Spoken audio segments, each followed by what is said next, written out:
दोस्तों पंजाबी ट्रिब्यून के रोजाना प्रोग्राम वेले की गल विच तुहाडा स्वागत है। मैं आतिश गुप्ता तुहाडे सामने हाजिर हाँ तो अज असी गल करांगे किसान अंदोलन बारे। जी हाँ दोस्तों, अज किसान अंदोलन नूं चलदे नूं जिहड़ा है 7 महीने का समा पूरा हो चुका है। क्योंकि जिहड़ा केंद्रीय खेती कानूनों खिलाफ 7 महीने पहला दिल्ली की बरूहां ते संघर्ष शुरू होया सी। अज दिल्ली की बरूहां ते उस अंदोलन नूं चलदे नूं 7 महीने का समा जिहड़ा हैगा पूरा हो चुका है। उंज जेकर असी गल करिए इस अंदोलन नूं पंजाब की धरती ते चलदियां नूं करीब 10 महीने का समा जिहड़ा बीत चुका है, पर दिल्ली विच जिहड़ा पक्का मोर्चा लग्या सी उसनूं अज 7 महीने पूरे हो गए ने। ते संयुक्त किसान मोर्चे वालों अज का दिन जिहड़ा हैगा देश भर विच खेती बचाओ लोकतंत्र बचाओ दिवस वजों मनाउण दा जिहड़ा सी ऐलान कीता सी। देश भर दे विच जिन्ने भी राज भवन ने उन्हां दा घेराव करना सी, उत्थे रोस मार्च करके राष्ट्रपति दे नाम जिहड़े रोस पत्र किसान जथेबंदियां दे आगूआं वालों सौंपे जाने सी। ते अज सवेर तो ही जिहड़ा सी देश भर दे विच किसान जथेबंदियां इकट्ठियां होणियां शुरू हो गईयां सी, जिन्हां वालों राज भवनां दे घेराव कीते गए ते राष्ट्रपति दे नाम जिहड़े हैगे मंग पत्र सौंपे गए। असी गल करिए मुख तौर पर यह जिहड़ा सी पंजाब हरियाणा दिल्ली ते मध्य प्रदेश त्रिपुरा सने देश भर दे विच जिहड़ा हैगा ये दिवस नूं मनाया गया। इस दे नाल ही जिहड़ा हैगा इस दिन नूं खेती बचाओ लोकतंत्र बचाओ दिवस नूं जिहड़ा है दिल्ली की बरूहां ते चल रहे संघर्ष विच भी जिहड़ा बहुत वड्डे पद्धर ते मनाया गया। अज देश भर तो लोग उत्थे भी पहुंचे, वड्डे वड्डे जिहड़े सी किसान आगूआं ने पहुंच के उत्थे भी स्टेजां सांझियां कीतियां ते किवें केंद्र सरकार लोगों के हकों को मारन की कोशिश कर रही है, इस बारे लोगों को दस्सण की कोशिश की। असी दसना चाहांगे पंजाब ते हरियाणा दे विच किसान अंदोलन की जेकर गल करिए, पंजाब दीयां किसान जथेबंदियां मोहाली के गुरुद्वारा अंब साहब तो इकट्ठियां होके इधर चंडीगढ़ स्थित राज भवन वाल तुरियां ते हरियाणे की किसान जथेबंदियां गुरुद्वारा नाडा साहब तो इकट्ठे होके जिहड़ा हैगा चंडीगढ़ स्थित जिहड़ा हरियाणा राज भवन वाल तुरियां सी ते पंजाब दीयां जथेबंदियां नूं सवेरे 11 बजे इकट्ठे होने का समा बन्निया तो उस 11 बजे इकट्ठियां होनियां शुरू हो गई तो लगभग उन्होंने 12:15 बजे जिहड़ा सी चंडीगढ़ राज भवन वाल कूच किया, जिन्होंने चंडीगढ़ पुलिस वालों राह 2 थावां ते बैरीकेड ला के रोकण की कोशिश की, पर किसान जथेबंदियां दे आगूआं ने दोवें बैरीकेड तोड़ दिते ते दूजे बैरीकेड तोड़न वाली थां ते जल तोपां की वरतों करके भी उन्होंने रोकण की कोशिश की, पर किसान जथेबंदियां दे आगू रुके नहीं, वो अगे वधदे गए तो वह राज भवन वाल कूच करते रहे, जिन्होंने आखिरकार राज भवन तो कुछ दूरी पर रोक लिता गया। तो उत्थे चंडीगढ़ के डिप्टी कमिश्नर मनदीप सिंह बराड़ ने जिहड़ा किसान जथेबंदियां दे आगूआं तो मैमोरेंडम लिता तो उन्होंने विश्वास दिवाया कि वह उन्हों का मैमोरेंडम जिहड़ा हैगा राजपाल साहब कोल पहुँचता कर देणगे। तो इस उन्हां दे भरोसे ते जिहड़ा सी किसान जथेबंदियां ने अपना अंदोलन उत्थे ही खत्म किया ते मुड़ घर वापसी जिहड़ा हैगा कीती। इसे तरह जेकर गल करिए हरियाणे की किसान जथेबंदियां ने उन्होंने गुरुद्वारा नाडा साहब तो इकट्ठे होके गुरनाम सिंह चडूनी योगिंदर यादव की अगवाई हेठ चंडीगढ़ राज भवन वाल कूच किया, जिन्होंने एक बैरीकेड तोड़ दिता, जबकि दूजा जो कि चंडीगढ़ का एंट्री पॉइंट सी उत्थे पुलिस वालों उन्होंने रोक दिता गया। पर किसान जथेबंदियां के आगूआं ने जिहड़ा सी बड़े शांतमई ढंग नाल अज अंदोलन नूं रखते हुए वो उत्थे ही बैठ गए तो उन्होंने अपना प्रोटेस्ट उत्थे ही प्रदर्शन जारी रखा तो मंग की भी कि कोई भी प्रशासनिक अधिकारी साडा आके मंग पत्र लै जे तो राजपाल साहब तक पहुँचता कर दिता जाए। तो इस तरह उधर भी जिहड़ा सी पंचकुला के प्रशासनिक अधिकारी आए तो उन्हों का मंग पत्र उत्थे तक पहुँचता किया गया। दोस्तों 7 महीने के संघर्ष के विच किसान जथेबंदियां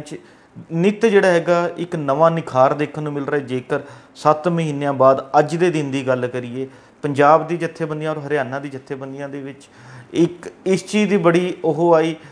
देखने मिला भी क्या उन्होंने वालों बहुत ही अनुशासनमई ढंग नाल ये प्रदर्शन किया गया, जिथे पुलिस वालों रोकण की कोशिश की भावें पंजाब की जथेबंदियां ने 2 बैरीकेड तोड़ के अगे वधदे गए, पर उन्होंने कोई भी हिंसक जिहड़ा घटना नूं अंजाम देने की कोशिश नहीं की तो बड़े ही शांतमई तरीके नाल जिहड़ा है राज भवन वाल वधदे गए। इस तो पता लगता है कि किसान अंदोलन की अगवाई कर रही लीडरशिप जिहड़ी हैगी भी नित कुछ ना कुछ सीखती जा रही है तो इस अंदोलन नूं शांतमई ढंग नाल जिहड़ा हैगा जित तक पहुँचाने लई पूरी कोशिश कर रही है। इन्ना ही नहीं, कई कुछ थावां ते जिहड़ा शरारती अंसरां वालों ਮਾਹੌਲ ਨੂੰ ਮਾੜਾ ਮੋਟਾ ਤਣਾਅਪੂਰਵਕ ਬਣਾਉਣ ਦੀ ਕੋਸ਼ਿਸ਼ ਕੀਤੀ, ਪਰ ਨਾਲ ਹੀ ਕਿਸਾਨ ਜਥੇਬੰਦੀਆਂ ਦੇ ਆਗੂਆਂ ਨੇ ਉਹਨਾਂ ਨੌਜਵਾਨਾਂ ਨੂੰ ਘੂਰ ਕੇ ਚੁੱਪ ਕਰਾ ਦਿੱਤਾ ਗਿਆ ਤਾਂ ਜੋ ਉਹਨਾਂ ਦਾ ਅੰਦੋਲਨ ਸ਼ਾਂਤਮਈ ਢੰਗ ਨਾਲ ਚੱਲ ਸਕੇ, ਕੋਈ ਵੀ ਉੱਚ ਹਿੰਸਕ ਘਟਨਾ ਨਾ ਵਾਪਰੇ। ਅੱਜ 7 ਮਹੀਨਿਆਂ ਬਾਅਦ ਜੋ ਕਿਸਾਨ ਅੰਦੋਲਨ ਦੇ ਆਗੂਆਂ 'ਚ ਇਹ ਇੱਕ ਨਵੀਂ ਚੀਜ਼ ਜਿਹੜੀ ਸੀ ਦੇਖਣ ਨੂੰ ਮਿਲੀ ਹੈ, ਔਰ ਇਹ ਉਹਨਾਂ ਦੀ ਸ਼ਲਾਘਾ ਕਰਨੀ ਵੀ ਬਣਦੀ ਹੈ ਵੀ ਕਿ ਉਹਨਾਂ ਵੱਲੋਂ ਜਿੱਥੇ ਇਸ ਅੰਦੋਲਨ ਨੂੰ ਬਹੁਤ ਲੰਬਾ ਚਲਾਇਆ ਜਾ ਰਿਹਾ, ਉਸ ਦੇ ਨਾਲ ਹੀ ਜਿਹੜਾ ਹੈਗਾ ਇਸ ਤਰ੍ਹਾਂ ਹੀ ਚੌਕਸੀ ਦੀ ਇੱਕ ਟੀਮਾਂ ਵੀ ਤਿਆਰ ਕੀਤੀਆਂ ਜਾ ਰਹੀਆਂ, ਚੌਕਸੀ ਲਈ ਬੰਦੇ ਨਾਲ ਰੱਖੇ ਜਾ ਰਹੇ ਨੇ ਤਾਂ ਜੋ ਅੰਦੋਲਨ ਨੂੰ ਕੋਈ ਵੀ ਜਿਹੜਾ ਹੈਗਾ ਹਿੰਸਕ ਰੂਪ ਨਾ ਦਿੱਤਾ ਜਾਵੇ, ਇਸ ਦੀ ਸ਼ਾਂਤੀ ਨੂੰ ਬਰਕਰਾਰ ਖਰਾਬ ਨਾ ਕੀਤਾ ਜਾ ਸਕੇ। ਇਹਦੇ ਨਾਲ ਹੀ ਅਸੀਂ ਦੱਸਣਾ ਚਾਹਾਂਗੇ ਵੀ ਕਿ ਇਹ ਖੇਤੀ ਕਾਨੂੰਨ ਜਿਹੜੇ ਹੈਗੇ ਆ, ਕੇਂਦਰ ਸਰਕਾਰ ਪਿਛਲੇ ਸਾਲ 5 ਜੂਨ 2020 ਨੂੰ ਜਿਹੜਾ ਇੱਕ ਆਰਡੀਨੈਂਸ ਦੇ ਰੂਪ 'ਚ 3 ਕਾਨੂੰਨ ਲੈ ਕੇ ਆਈ ਸੀ, ਜਿਨ੍ਹਾਂ ਨੂੰ ਬਾਅਦ 'ਚ ਜਬਰੀ ਰੂਪ 'ਚ ਉਹਨਾਂ ਨੇ ਲੋਕ ਸਭਾ ਵਿੱਚ ਪਾਸ ਕਰਵਾ ਕੇ, ਰਾਜ ਸਭਾ 'ਚ ਪਾਸ ਕਰਵਾ ਕੇ ਕਾਨੂੰਨ ਦਾ ਰੂਪ ਦੇ ਦਿੱਤਾ। ਅਤੇ ਪਹਿਲੇ ਦਿਨ ਤੋਂ ਜਿਹੜਾ ਕਿਸਾਨ ਜਥੇਬੰਦੀਆਂ ਇਹਦਾ ਵਿਰੋਧ ਕਰਦੀਆਂ ਆ ਰਹੀਆਂ ਨੇ ਅਤੇ ਕਿਸਾਨ ਜਥੇਬੰਦੀਆਂ ਅਤੇ ਕੇਂਦਰ ਸਰਕਾਰ ਵਿਚਕਾਰ ਹੁਣ ਤੱਕ ਇਹਨਾਂ ਕਾਨੂੰਨਾਂ ਨੂੰ ਲੈ ਕੇ ਜਿਹੜਾ ਹੈਗਾ 11 ਗੇੜ ਦੀ ਗੱਲਬਾਤ ਹੋ ਚੁੱਕੀ ਹੈ, ਪਰ ਕੋਈ ਵੀ ਗੱਲਬਾਤ ਸਿਰੇ ਨਹੀਂ ਚੜ੍ਹੀ। ਅਤੇ ਪਰ ਇੰਨਾ ਜ਼ਰੂਰ ਹੈ, ਇਹਨਾਂ 11 ਗੇੜ ਦੀ ਗੱਲਬਾਤ 'ਚ ਕੇਂਦਰ ਸਰਕਾਰ ਇਹ ਜ਼ਰੂਰ ਮੰਨ ਗਈ ਹੈ ਵੀ ਕਿ ਇਹਨਾਂ ਕਾਨੂੰਨਾਂ 'ਚ ਕਮੀਆਂ ਨੇ ਅਤੇ ਉਸ ਨੂੰ ਸੋਧਣ ਦੀ ਲੋੜ ਹੈਗੀ ਹੈ ਅਤੇ ਉਹ ਸੋਧਾਂ ਕਰਨ ਲਈ ਮਨਜ਼ੂਰ ਹੋ ਗਈ ਹੈ। ਪਰ ਕਿਸਾਨ ਜਥੇਬੰਦੀਆਂ ਦੀ ਮੰਗ ਹੈ ਕਿ ਤਿੰਨੋਂ ਕਾਨੂੰਨ ਹੀ ਜਿਹੜੇ ਨੇ ਕਿਸਾਨ ਵਿਰੋਧੀ ਨੇ, ਇਹਨਾਂ ਨੂੰ ਰੱਦ ਕੀਤਾ ਜਾਣਾ ਚਾਹੀਦਾ। ਇਸ ਲਈ ਜਿਹੜਾ ਹੈਗਾ ਉਹਨਾਂ ਦੀ ਮੰਗ ਹੈ ਵੀ ਕਿ ਇਹ ਤਿੰਨੋਂ ਕਾਨੂੰਨ ਰੱਦ ਕੀਤੇ ਜਾਣ ਅਤੇ MSP ਅਤੇ ਫਸਲਾਂ ਦੀ ਖਰੀਦ ਦੀ ਗਰੰਟੀ ਦਾ ਕਾਨੂੰਨ ਜਿਹੜਾ ਹੈ ਲਿਆਂਦਾ ਜਾਵੇ। ਜਦੋਂ ਤੱਕ ਕੇਂਦਰ ਸਰਕਾਰ ਉਹਨਾਂ ਦੀ ਮੰਗਾਂ ਨਹੀਂ ਮੰਨੇਗੀ, ਉਹਨਾਂ ਦਾ ਸੰਘਰਸ਼ ਜਿਹੜਾ ਉਹ ਚੱਲਦਾ ਰਹੇਗਾ। ਇਹ ਕਿਸਾਨ ਜਥੇਬੰਦੀਆਂ ਵਾਰ-ਵਾਰ ਜਿਹੜਾ ਹੈ ਐਲਾਨ ਕਰ ਰਹੀਆਂ ਨੇ। ਇਸ ਦੇ ਨਾਲ ਹੀ ਜੇਕਰ ਅਸੀਂ ਗੱਲ ਕਰੀਏ, ਖੇਤੀ ਖੇਤਰ ਅਤੇ ਸਿਆਸੀ ਖੇਤਰ ਦੇ ਮਾਹਰ ਜਿਹੜੇ ਨੇ ਉਹ ਵੀ ਇਸ ਗੱਲ ਨੂੰ ਲੈ ਕੇ ਕੇਂਦਰ ਦੀ ਕਾਰਗੁਜ਼ਾਰੀ ਨੂੰ ਲੈ ਕੇ ਕਈ ਤਰ੍ਹਾਂ ਦੀ ਟਿੱਪਣੀਆਂ ਕਰ ਰਹੇ ਨੇ ਵੀ ਕਿਸਾਨ ਅੰਦੋਲਨ ਨੂੰ ਚੱਲਦੇ ਨੂੰ 7 ਮਹੀਨੇ ਦਾ ਸਮਾਂ ਬੀਤ ਗਿਆ। ਕਿਸਾਨਾਂ ਨੇ ਦਿੱਲੀ ਦੀ ਸਰਹੱਦਾਂ 'ਤੇ ਠੰਡੀਆਂ ਰਾਤਾਂ ਵੀ ਕੱਢੀਆਂ, ਹੁਣ ਗਰਮੀ ਦਾ ਜਿਹੜਾ ਹੈਗਾ ਟਾਈਮ ਚੱਲ ਰਿਹਾ, ਇਸ ਨੂੰ ਵੀ ਬਹੁਤ ਹੀ ਬਖੂਬੀ ਉਹ ਉੱਥੇ ਜੋਸ਼ ਨਾਲ ਕੱਢ ਰਹੇ ਨੇ। ਇਹਦੇ ਨਾਲ ਹੀ ਹਨੇਰੀ ਵੀ ਆਈ ਹੈ, ਉੱਥੇ ਮੀਂਹ ਵੀ ਦੇਖਣ ਨੂੰ ਮਿਲਿਆ, ਝੱਖੜ ਵੀ ਚੱਲੇ ਨੇ, ਪਰ ਕਿਸਾਨਾਂ ਦੇ ਹੌਸਲੇ ਉਸੇ ਤਰ੍ਹਾਂ ਬੁਲੰਦ ਨੇ। ਮਾਹਿਰ ਇਹੀ ਗੱਲ ਕਹਿ ਰਹੇ ਨੇ ਕਿ ਕੇਂਦਰ ਸਰਕਾਰ ਵੱਲੋਂ 7 ਮਹੀਨਿਆਂ ਜਿਹੜਾ ਹੈਗਾ ਸਿਵਾਏ ਅੜੀਅਲ ਵਤੀਰੇ ਤੋਂ ਕੁਝ ਨਹੀਂ ਰੱਖਿਆ ਗਿਆ, ਜਦ ਕਿ ਉਹਨਾਂ ਨੂੰ ਕਿਸਾਨਾਂ ਨਾਲ ਗੱਲਬਾਤ ਕਰਨ ਲਈ ਕੋਈ ਨਵੀਂ ਪਹਿਲ ਕਦਮੀ ਕਰਨੀ ਚਾਹੀਦੀ ਸੀ। ਇਹਨਾਂ ਕਾਨੂੰਨਾਂ ਨੂੰ ਲੈ ਕੇ ਕੋਈ ਕਮੇਟੀਆਂ ਬਣਾਉਣੀਆਂ ਚਾਹੀਦੀਆਂ ਸੀ ਤਾਂ ਜੋ ਇਹਨਾਂ 'ਤੇ ਮੰਥਨ ਜਿਹੜਾ ਹੈਗਾ ਕੀਤਾ ਜਾ ਸਕੇ, ਪਰ ਉਹਨਾਂ ਨੇ ਅਜਿਹਾ ਕੁਝ ਨਹੀਂ ਕੀਤਾ ਸਿਵਾਏ ਇਸ ਅੰਦੋਲਨ ਨੂੰ ਕਮਜ਼ੋਰ ਕਰਨ ਲਈ ਜਾਂ ਕਿਸਾਨਾਂ ਨੂੰ ਜਿਹੜਾ ਫੁੱਟ ਪਾਉਣ ਲਈ ਤਰ੍ਹਾਂ ਦੀ ਕੋਸ਼ਿਸ਼ਾਂ, ਤਰ੍ਹਾਂ ਦੇ ਪੈਂਤੜੇ ਜ਼ਰੂਰ ਖੇਡੇ ਗਏ ਨੇ, ਪਰ ਉਹਨਾਂ ਨੇ ਲੋਕ ਪੱਖੀ ਕਦਮ ਜਿਹੜਾ ਹੈਗਾ ਕੋਈ ਨਹੀਂ ਚੱਕਿਆ। ਤਾਂ ਇਸ ਲਈ ਜਿਹੜਾ ਸਿਆਸੀ ਮਾਹਰ ਅਤੇ ਖੇਤੀ ਖੇਤਰ ਨਾਲ ਜੁੜੇ ਲੋਕ ਇਸ ਨੂੰ ਕੇਂਦਰ ਸਰਕਾਰ ਦੀ ਜਿਹੜੀ ਕਾਰਗੁਜ਼ਾਰੀ 'ਤੇ ਸਵਾਲ ਖੜ੍ਹੇ ਕਰ ਰਹੇ ਨੇ। ਉਹ ਕਹਿ ਰਹੇ ਨੇ ਵੀ ਕਿ ਲੋਕਾਂ ਦੀ ਗੱਲ ਸੁਣਨ ਲਈ ਤਿਆਰ ਨਹੀਂ ਹੈ, ਜਦ ਕਿ ਉਹਨਾਂ ਨੂੰ ਸੁਣਨੀ ਚਾਹੀਦੀ ਸੀ। ਇਹਦੇ ਨਾਲ ਹੀ ਗੱਲ ਇਹ ਵੀ ਆ ਰਹੀ ਹੈ ਵੀ ਕਿ ਇਸ ਜਿਹੜਾ ਅੰਦੋਲਨ ਦੌਰਾਨ ਸੁਪਰੀਮ ਕੋਰਟ ਵੱਲੋਂ ਇੱਕ 4 ਮੈਂਬਰੀ ਕਮੇਟੀ ਦਾ ਜ਼ਰੂਰ ਗਠਨ ਕੀਤਾ ਗਿਆ ਸੀ ਜੋ ਕਿ ਇਹ ਕਾਨੂੰਨਾਂ ਦਾ ਮੰਥਨ ਕਰੇਗੀ, ਪਰ ਕਿਸਾਨ ਜਥੇਬੰਦੀਆਂ ਦੇ ਆਗੂ ਜਿਹੜੇ ਸੀ ਉਹਨਾਂ ਕਮੇਟੀ ਆਗੂਆਂ ਦਾ ਵਿਰੋਧ ਕਰ ਰਹੇ ਨੇ ਵੀ ਕਿ ਪਹਿਲੇ ਦਿਨ ਤੋਂ ਹੀ ਉਹ ਇਹ ਗੱਲ ਕਹਿ ਰਹੇ ਨੇ ਵੀ ਕਿ ਉਹ ਲੋਕ ਜਿਹੜੇ ਨੇ ਉਹ ਸਰਕਾਰ ਪੱਖੀ ਨੇ ਅਤੇ ਉਹ ਕਿਸਾਨਾਂ ਦਾ ਵਿਰੋਧ ਹੀ ਕਰਨਗੇ, ਕਿਸਾਨਾਂ ਦੇ ਉਲਟ ਜਿਹੜਾ ਹੈਗਾ ਉਹੀ ਜਾਣਗੇ। ਇਸ ਲਈ ਉਹ ਕਮੇਟੀ ਜਿਹੜੀ ਹੁਣ ਤੱਕ ਸਵਾਲਾਂ ਦੇ ਘੇਰੇ 'ਚ ਖੜੀ ਹੋਈ ਹੈ। ਇਸ ਦੇ ਨਾਲ ਹੀ ਅਸੀਂ ਤੁਹਾਨੂੰ ਦੱਸਣਾ ਚਾਹਾਂਗੇ ਖੇਤੀ ਕਾਨੂੰਨਾਂ ਦੇ ਵਿਰੁੱਧ ਜਿਹੜਾ ਇਹ ਅੰਦੋਲਨ ਚੱਲ ਰਿਹਾ, ਇਹ 'ਚ ਦੇਸ਼ ਭਰ ਤੋਂ ਲੋਕ, ਹਰ ਵਰਗ ਦੇ ਲੋਕ ਜਿਹੜਾ ਸ਼ਮੂਲੀਅਤ ਕਰ ਰਹੇ ਨੇ ਅਤੇ ਰਾਜਸੀ ਆਗੂ ਵੀ ਜਿਹੜੇ ਨੇ ਕਿਸਾਨਾਂ ਦੀ ਹਮਾਇਤ ਵਿੱਚ ਜਾਣ ਦੀ ਕੋਸ਼ਿਸ਼ ਤਾਂ ਕਰ ਰਹੇ ਨੇ, ਵੱਡੇ ਐਲਾਨ ਕਰ ਰਹੇ ਨੇ, ਪਰ ਸਿਵਾਏ ਉਹ ਬਿਆਨਬਾਜ਼ੀਆਂ ਤੋਂ ਕੁਝ ਨਹੀਂ ਕਰ ਪਾ ਰਹੇ। ਸਿਆਸੀ ਪਾਰਟੀਆਂ ਦੇ ਆਗੂ ਜਿਹੜੇ ਨੇ ਕਿਸਾਨ ਜਥੇਬੰਦੀਆਂ ਦੀ ਹਮਾਇਤ ਵਿੱਚ ਵੱਡੇ ਬਿਆਨ ਦੇ ਰਹੇ ਨੇ, ਪਰ ਉਹ ਹਾਲੇ ਤੱਕ ਸਿਆਸੀ ਪੱਖੋਂ ਕੋਈ ਵੀ ਜਿਹੜਾ ਇੱਕ ਕੇਂਦਰ ਸਰਕਾਰ ਦੇ ਖਿਲਾਫ ਜਾਂ ਕਾਨੂੰਨਾਂ ਦੇ ਖਿਲਾਫ ਕੋਈ ਵੀ ਇੱਕ ਮੁਹਿੰਮ ਜਾਂ ਦਬਾਅ ਬਣਾਉਣ 'ਚ ਕਾਮਯਾਬ ਨਹੀਂ ਹੋ ਸਕੇ, ਜਿਸ ਨਾਲ ਕੇਂਦਰ ਸਰਕਾਰ ਨੂੰ ਕਿਸਾਨਾਂ ਦੀ ਗੱਲ ਮੰਨਣੀ ਪਵੇ ਜਾਂ ਕਿਸਾਨਾਂ ਨੂੰ ਗੱਲ ਮੰਨਣ ਲਈ ਮਜਬੂਰ ਹੋਣਾ ਪਵੇ।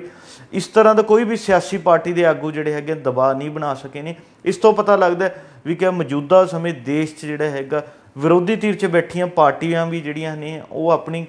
ਕਿੰਨੀ ਕੁ ਵਧੀਆ ਕਾਰਗੁਜ਼ਾਰੀ ਕਰ ਰਹੀਆਂ ਨੇ, ਇਹਨਾਂ ਚੀਜ਼ਾਂ ਤੋਂ ਸਭ ਨੂੰ ਸਪਸ਼ਟ ਹੋ ਜਾਂਦਾ। ਅਤੇ ਮੌਜੂਦਾ ਸਮੇਂ ਦੇਸ਼ ਦੇ ਵਿੱਚ ਵਿਰੋਧੀ ਧਿਰ ਦੀ ਭੂਮਿਕਾ ਵੀ ਜਿਹੜੀ ਹੈ ਕਿਸਾਨ ਜਥੇਬੰਦੀਆਂ ਨੂੰ ਨਿਭਾਉਣ ਲਈ ਮਜਬੂਰ ਹੋਣਾ ਪੈ ਰਿਹਾ। ਕੇਂਦਰ ਦੀ ਕਮੀਆਂ ਨੂੰ ਕਿਸਾਨ ਜਥੇਬੰਦੀਆਂ ਉਜਾਗਰ ਕਰ ਰਹੀਆਂ ਨੇ, ਵਿਰੋਧੀ ਧਿਰ 'ਚ ਬੈਠੀ ਸਿਆਸੀ ਪਾਰਟੀਆਂ ਕੁਝ ਵੀ ਨਹੀਂ ਕਰ ਰਹੀਆਂ, ਜਦ ਕਿ ਉਹਨਾਂ ਨੂੰ ਦੇਖਣਾ ਚਾਹੀਦਾ। ਉਹ ਪੰਜਾਬ ਵਿਧਾਨ ਸਭਾ ਚੋਣਾਂ 2022 ਨੂੰ ਮੁੱਖ ਰੱਖਦੇ ਹੋਏ ਜਿਹੜਾ ਹੈ ਵਿਸ਼ੇਸ਼ ਤੌਰ 'ਤੇ ਪੰਜਾਬ ਦੀ ਜਥੇਬੰਦੀਆਂ ਕਿਸਾਨਾਂ ਦੀ ਹਮਾਇਤ ਵਿੱਚ ਉਤਰ ਰਹੀਆਂ ਨੇ, ਚਾਹੇ ਉਹ कांग्रेस है, चाहे श्रोमणी अकाली दल है, चाहे आम आदमी पार्टी है, चाहे बहुजन समाज पार्टी है, इस तरह होर भी जिन्नी भी सियासी पार्टियां ने वो 2022 की चोणां नूं मुੱਖ रखते हुए किसानां की हमायत के वड्डे वड्डे दावे कर रही ने, पर ਉਹ सिवाए वोट बैंक तो इलावा किसानां की किसी भी मंग नूं मन्नण लई तैयार नहीं आनी। ਉਹ ਜ਼ਰੂਰ ਕਿਸਾਨਾਂ ਦੇ ਨਾਲ ਚੱਲ ਰਹੇ ਨੇ, ਸਿਰਫ ਇੰਨਾ ਕਿ ਉਹ ਕਿਸਾਨਾਂ ਨਾਲ ਸਮਰਥਨ ਕਰ ਰਹੇ ਨੇ ਤਾਂ ਜੋ ਕੱਲ੍ਹ ਨੂੰ ਚੋਣਾਂ ਦੇ ਦੌਰਾਨ ਕਿਸਾਨ ਉਹਨਾਂ ਨੂੰ ਵੋਟਾਂ ਪਾ ਸਕਣ ਅਤੇ ਉਹ ਕਿਸਾਨਾਂ ਦੀ ਵੋਟਾਂ ਲੈ ਕੇ ਸੱਤਾ ਵਿੱਚ ਮੁੜ ਕਾਬਜ਼ ਹੋ ਸਕਣ, ਸੱਤਾ ਹਾਸਲ ਕਰ ਸਕਣ। ਇਸ ਤੋਂ ਪਤਾ ਲੱਗਦਾ ਹੈ ਵੀ ਕਿ ਸਿਆਸੀ ਪਾਰਟੀਆਂ ਦਾ ਵੀ ਜਿਹੜਾ ਹੈਗਾ ਉਹ ਕੋਈ ਕਿਸਾਨ ਪੱਖੀ ਨਹੀਂ ਨੇ, ਉਹ ਸਿਰਫ ਆਪਣੇ ਨਿੱਜੀ ਹਿੱਤਾਂ ਲਈ ਜਿਹੜਾ ਹੈਗਾ ਕਿਸਾਨਾਂ ਦੀ ਹਮਾਇਤ ਕਰ ਰਹੇ ਨੇ ਅਤੇ ਕਿਸਾਨਾਂ ਦੇ ਨਾਲ ਲੱਗੇ ਹੋਏ ਨੇ। ਅਤੇ ਇਹ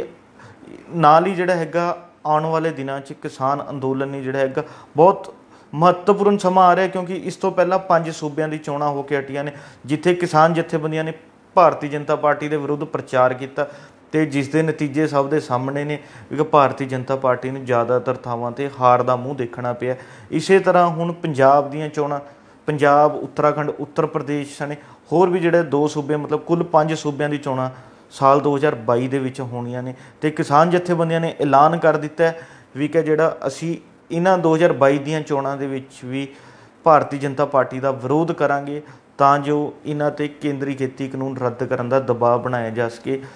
ਇਸ ਐਲਾਨ ਦੇ ਨਾਲ ਹੀ ਜਿਹੜਾ ਕਿਸਾਨ ਅੰਦੋਲਨ ਦੇ ਆਉਣ ਵਾਲੇ ਦਿਨ ਬਹੁਤ ਹੀ ਮਹੱਤਵਪੂਰਨ ਹੋ ਜਾਂਦੇ ਨੇ, ਕਿਉਂਕਿ ਉਹਨਾਂ ਨੂੰ ਸਮੇਂ ਦੇ ਨਾਲ ਨਾਲ ਹੋਰ ਵੀ ਜਿਹੜੇ ਕਈ ਤਰ੍ਹਾਂ ਦੇ ਬਦਲਾਅ ਜਿਹੜੇ ਅੰਦੋਲਨ 'ਚ ਕਰਨੇ ਪੈਣਗੇ, ਹੋਰ ਇੱਕ ਨਵੀਂ ਰਣਨੀਤੀ ਬਣਾਉਣੀ ਪਏਗੀ ਤਾਂ ਜੋ ਅੰਦੋਲਨ ਨੂੰ ਹੋਰ ਮਜ਼ਬੂਤ ਕੀਤਾ ਜਾਵੇ। ਜਿਹੜੇ ਲੋਕ ਹਲੇ ਵੀ ਅੰਦੋਲਨ 'ਚ ਸ਼ਾਮਲ ਨਹੀਂ ਹੋ ਪਾ ਰਹੇ ਨੇ ਉਹਨਾਂ ਨੂੰ ਸ਼ਾਮਲ ਕੀਤਾ ਜਾਵੇ ਤਾਂ ਜੋ ਉਹਨਾਂ ਦੀ ਮੰਗਾਂ ਨੂੰ ਕੇਂਦਰ ਸਰਕਾਰ ਮੰਨੇ। ਅਤੇ ਇਹ ਆਉਣ ਵਾਲਾ ਸਮਾਂ ਹੀ ਦੱਸੇਗਾ ਵੀ ਕਿ ਕੇਂਦਰ ਸਰਕਾਰ ਕਿਸਾਨਾਂ ਦੀ ਕਿੰਨੀ ਕੁ ਮੰਗ ਮੰਨਦੀ ਹੈ, ਜਾਂ ਪੰਜਾਬ ਦੇ ਸਣੇ ਪੰਜਾਬ, ਉੱਤਰ ਪ੍ਰਦੇਸ਼, ਉੱਤਰਾਖੰਡ ਸਣੇ ਹੋਰਨਾਂ ਥਾਵਾਂ 'ਤੇ ਜਿੱਥੇ ਵੀ ਚੋਣਾਂ ਹੋ ਰਹੀਆਂ ਨੇ ਉੱਥੇ ਕਿਸਾਨਾਂ ਵੱਲੋਂ ਜਿਹੜਾ ਪ੍ਰਚਾਰ ਕੀਤਾ ਜਾਣਾ ਉਹਦਾ ਕਿੰਨਾ ਕੁ ਅਸਰ ਹੋਏਗਾ, ਇਹ ਚੋਣਾਂ ਦੇ ਨਤੀਜੇ ਦੱਸਣਗੇ। ਬਾਕੀ ਜੋ ਹੋਏਗਾ ਇਹ ਆਉਣ ਵਾਲੇ ਦਿਨ ਦੱਸਣਗੇ। ਪਰ ਇੱਕ ਚੀਜ਼ ਸਪਸ਼ਟ ਹੋ ਗਈ ਹੈ ਵੀ ਕਿਸਾਨ ਅੰਦੋਲਨ ਨੇ 7 ਮਹੀਨਿਆਂ ਨੇ ਕਿਸਾਨ ਆਗੂਆਂ ਨੂੰ ਜਾਂ ਅੰਦੋਲਨ ਦੀ ਅਗਵਾਈ ਕਰਨ ਵਾਲੀ ਲੀਡਰਸ਼ਿਪ ਨੂੰ ਬਹੁਤ ਕੁਝ ਨਵਾਂ ਸਿੱਖਣ ਲਈ ਲਾਇਆ ਅਤੇ ਉਹਨਾਂ ਦੇ ਇਸ ਸਿੱਖ ਤੋਂ ਜਿਹੜਾ ਹੈਗਾ ਬਹੁਤ ਅੰਦੋਲਨ 'ਚ ਸੁਧਾਰ ਹੁੰਦਾ ਜਾ ਰਿਹਾ ਅਤੇ ਇਸੀ ਨਾਲ ਨਤੀਜਾ ਹੈ ਵੀ ਕਿ ਅੱਜ ਅੰਦੋਲਨ ਬਹੁਤ ਮਜ਼ਬੂਤੀ ਨਾਲ ਅੱਗੇ ਵੱਧ ਰਿਹਾ। ਹੁਣ ਦੇਖਾਂਗੇ ਇਹੀ ਵੀ ਕਿ ਆਉਣ ਵਾਲਾ ਭਵਿੱਖ ਕਿਹੋ ਜਿਹਾ ਹੋਵੇਗਾ, ਕੇਂਦਰ ਸਰਕਾਰ ਕਿਸਾਨਾਂ ਦੀ ਗੱਲ ਮੰਨਦੀ ਹੈ, ਕਦੋਂ ਮੰਨਦੀ ਹੈ ਅਤੇ ਚੋਣਾਂ ਦੇ ਨਤੀਜੇ ਕੀ ਹੋਣਗੇ। ਕੱਲ੍ਹ ਨੂੰ ਇਸੇ ਸਮੇਂ ਇੱਕ ਨਵੇਂ ਮੁੱਦੇ ਦੇ ਨਾਲ ਫੇਰ ਮਿਲਾਂਗੇ ਪ੍ਰੋਗਰਾਮ ਵੇਲੇ ਦੀ ਗੱਲ ਵਿੱਚ। ਧੰਨਵਾਦ।